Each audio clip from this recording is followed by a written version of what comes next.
Now, you are here at the perfect time because we need your insight into a battle that has gotten this country just split right down the middle. And it's a raging thing, and I feel, and I don't want to, misspeak about this, but can you explain what the hell is going on with Taylor Swift and Katy Perry? I'll tell you, it's shocking everybody. You know what the thing is? Don't ever steal anybody's dancers is the message. But maybe they're just trying to get some extra press. Although I don't know Taylor Swift needs any more press. In fact, she's kind of went into hiding, and now they say she's going to reemerge with a new sound, and she does have a new sound. The new sound? Well, there's a new sound that she put out this song, I Don't Want to Live Forever, with Zayn, who is a One Direction guy, and it's a lot different. Wow, that's pretty impressive. This is not a joke. He schooled us in the meeting. He's very pop culture, like he knows his stuff. It's a lot different. Then she wrote this song with Calvin Harris, who's the big DJ. You all know that. And that was a song called Lightning. And you know they that dated Rihanna. Taylor Swift. Oh yeah, well she's, she did date him for a couple weeks. And so anyway, but she's going to come back out. I will tell you, she met my wife and kids at a concert. She knew everything about my wife and my children. She was just unbelievably great. And Katy, I have a friend that knows Katy Perry, and she's very talented. So two great pop artists, right? And so you'd like them to settle this and move on in their career. Because of world peace. That's right. If we can get this settled, we can heal the world. That's what...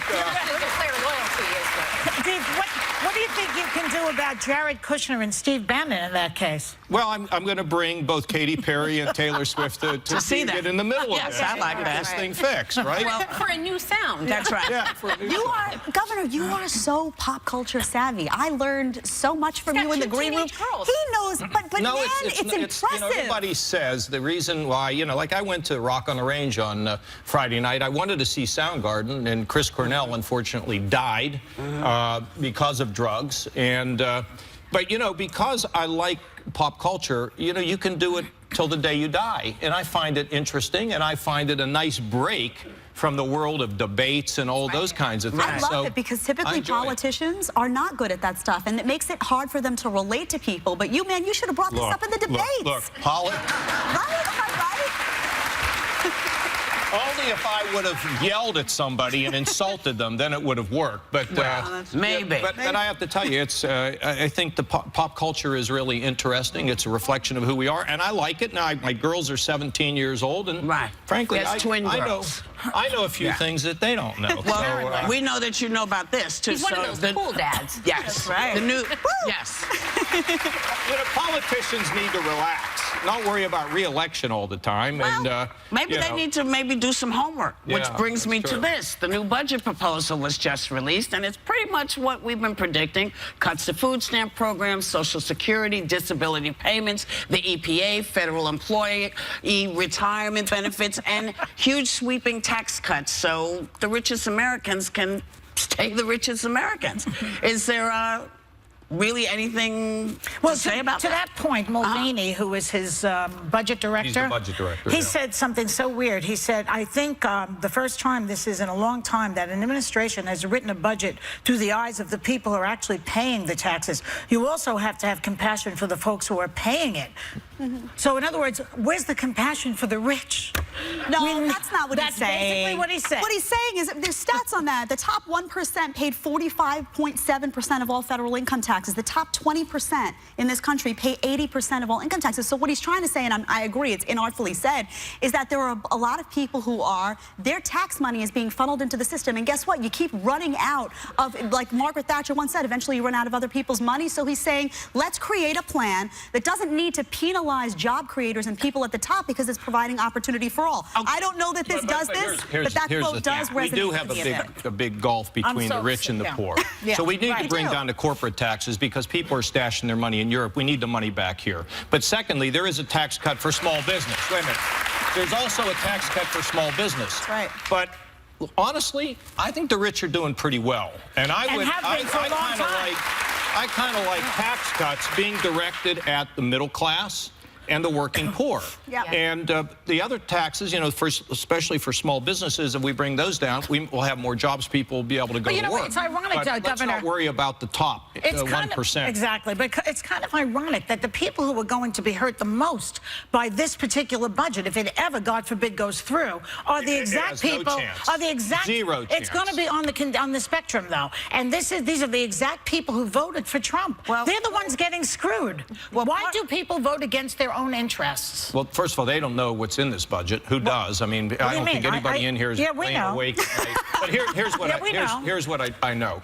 If people are not healthy, they can't work, and if they're hungry, they can't work. So, and we also know, Whoopi and I talked about this, but we also have to make sure that they're trying to get out of the ditch. There's a certain responsibility with them as well, right? And I want to address this when we come back, because this is something that people always use when they talk about the poor, when they talk about people on welfare, and I want to sort of bust that myth up a little bit, because I can speak to this. So we'll be right back with more Hot Topics. Tomorrow on The View is red hot. Yes.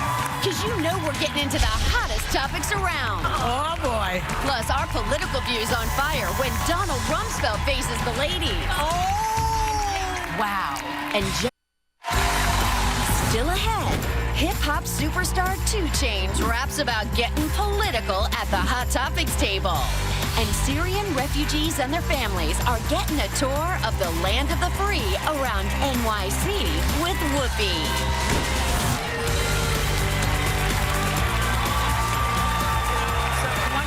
One of the things I just wanted to say, you know, most people who get government benefits want to work. Nobody doesn't want to work. There are those folks that you always see, you know, they say, oh, those people are using their food stamps for this and this. That's not the norm. And there's a great program called SNAP, and his budget cuts $193 billion from food stamps over the next 10 years, more than 25%. Now, the average of 44 million people received SNAP benefits in 2016. The number of welfare recipients included many workers. Most SNAP participants who can work do work, because you have to work in order to keep your benefits, but you can't survive on these benefits. You have to have supplemental. It's so important you said this, because here's the thing that people don't know. People do not know this. If you are able-bodied and you get cash assistance, you have to work 30 hours a week. Yes. Okay? Yes. And if you get food stamps, you got to work 20 hours a week. I know. Let those other guys in Washington know this. I don't think the public knows this. That people have to work. Now, you have to be able-bodied. Yes. But here's the other thing, though. We need to get to the root cause of why people are poor. And then we have to help them. They've got to be mentored. They've got to be guided. This budget doesn't help that. This budget's not going to pass. I know, but this is you can say it's not going to pass, like everybody said the guy was not going to get elected. You don't know. The problem here is what this kind of budget and this kind of thinking does is it perpetuates an idea that poor people don't know how to take care of themselves, don't want to take care of themselves, and frankly, with a budget like this is what's going to increase the numbers on everything that they call something that is, what is it that they give you? What is it they call a subsidy? You know, these are the kinds of entitlement. These are the kinds of things that make entitlement stick. Here's the thing. First of all, we have, and we're doing it in Ohio, trying to get young people, get to the root of their problem, help them, and then help them to lift up, because we want them to be able to be successful. But I've got to tell you, after having been in politics so long, whether they're Democrats or whether they're Republicans, the very poor, children, they don't have lobbyists, they don't have power, and they don't have a big voice. And frankly, you know, it takes people who are motivated in both political parties to say, that is not right, everybody deserves a chance, and somebody's got to be speaking up for people that can't help themselves. I have a question for you, because I think you just said that in order to collect the food stamps, you have to work 30 hours. 20 hours. Okay, so what if you're a single mother with little kids? What are you supposed to do? You can't work. Who's taking care of your children? Well, I mean, it's why people think it's just kind of a free ride, and people it isn't. It's a giveaway, and it's not. But what do you suggest to those women? What do you say to those women? Well, I don't know if they have dependents, whether they have to work, but if they're able-bodied, and I'm not sure if they have. I don't know the answer to that. But the thing that jumps out at me is this budget focuses on giving more to the military. We talk about reserving money for a wall, and I do realize that the base level of government is there to protect its borders, to keep it an autonomous nation. But at the same time, I don't understand why the whole point of paying taxes is to protect those who don't have things, that can't provide for themselves. So I feel like in an effort to keep people out of this country, which we do have to stop the leaks in the immigration system, though, we're not protecting our own. We're not taking care of our own. Here's the thing. That's right. See, it is possible. Look, I didn't want to come on and talk about politics the whole time because this show's too much fun to just talk about politics. We're What I will say We're going to is talk this. about your sex life in a minute. Don't watch, sweetie. Here's the thing I want you to know. I was involved in balancing the federal budget, and we had the greatest time of prosperity because we created priorities, we reformed programs. I'm the governor of Ohio. We're up almost 500,000 jobs in the state. People are unified, and we're not stomping on people that don't have any power. It is possible to put programs together where everybody has a chance, where we still respect the people who pay the bills. Well, good. Because we don't want to punish them. I'm going to sit with you. Yes. And I'm going to help you balance your budget, and you're going to help me get folks on the other side who forget that the very people who put them in power are the people who are going to be the hungriest. I'll help you, you help me. Okay. We'll be right back.